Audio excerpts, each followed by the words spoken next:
अगस्त 1947।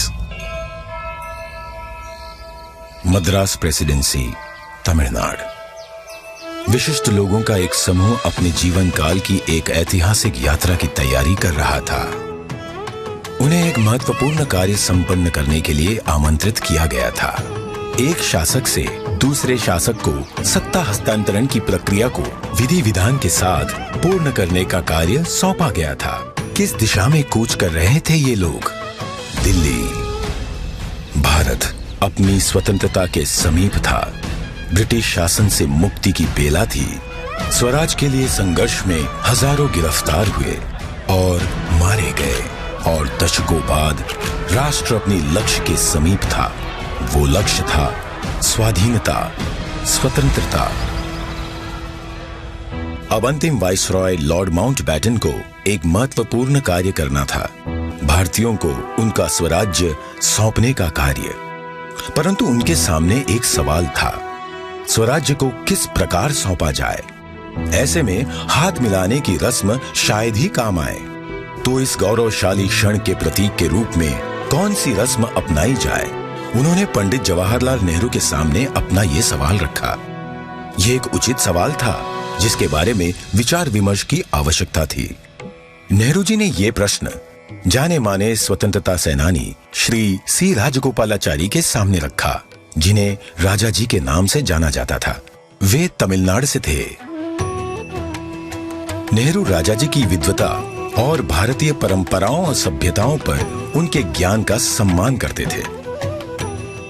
राजा जी को इसका समाधान भारत के गौरवशाली अतीत में मिला।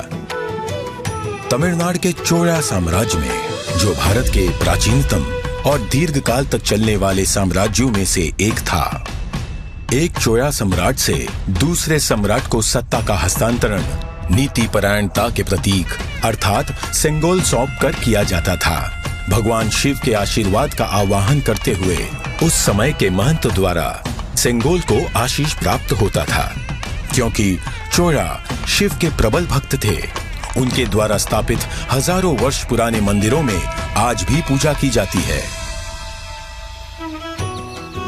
राजा जी ने इसी परंपरा और समारोह के आयोजन की सलाह दी, जिसे नेहरू जी ने स्वीकार किया। राजा जी ने बिना समय गवाए इस समारोह के लिए प्रमुख धार्मिक मठ या आश्रम तिरुवावड़दुराई आदीनम से संपर्क किया, जिसे 5 सदियों पहले स्थापित किया गया था, और ये तब से चोला भूमि के केंद्र में स्थित है और आज तक कार्यरत है। तत्कालीन मठ प्रमुख 20वें गुरु महासन्निधानम श्रील श्री अंबलवाना देशिका स्वामी ने अपनी अस्वस्थता के बाद भी इस कार्य को स्वीकार किया। उन्होंने सेंगोल बनाने का दायित्व मद्रास के प्रसिद्ध स्वर्णकार वुम्मड़ी बंगारू को सौंपा। सेंगोल के शीर्ष पर नंदी विराजमान थे, जो कि शक्ति, सत्य और न्याय के प्रतीक हैं। सेंगोल बनाने के समय को याद करते हुए 96 वर्षीय श्री वुम्मड़ी एतिराजुलु कहते हैं, आदीनम किसी की सिफारिश पर हमारे पास सेंगोल का निर्माण का न्योता लेकर आए थे। उन्होंने हमें इसके चित्र दिखाए। यह एक गोल लंबाकार वस्तु थी, जिसे बिल्कुल वैसे ही बनाना था। यह एक महत्वपूर्ण स्थान पर जा रहा था, इसलिए उच्च गुणवत्ता आवश्यक थी। हमें इसके निर्माण का आदेश मिला। यह चांदी से बना था, जिस पर सोने की परत थी। आदीनम के सानिध्य में इस निर्माण से जुड़कर मैं बहुत ही प्रसन्न था। स्वतंत्रता सबके लिए गौरवशाली क्षण था, पर आदीनम द्वारा हमें सेंगोल निर्माण का दायित्व सौंपने से उस क्षण का महत्व बढ़ गया था।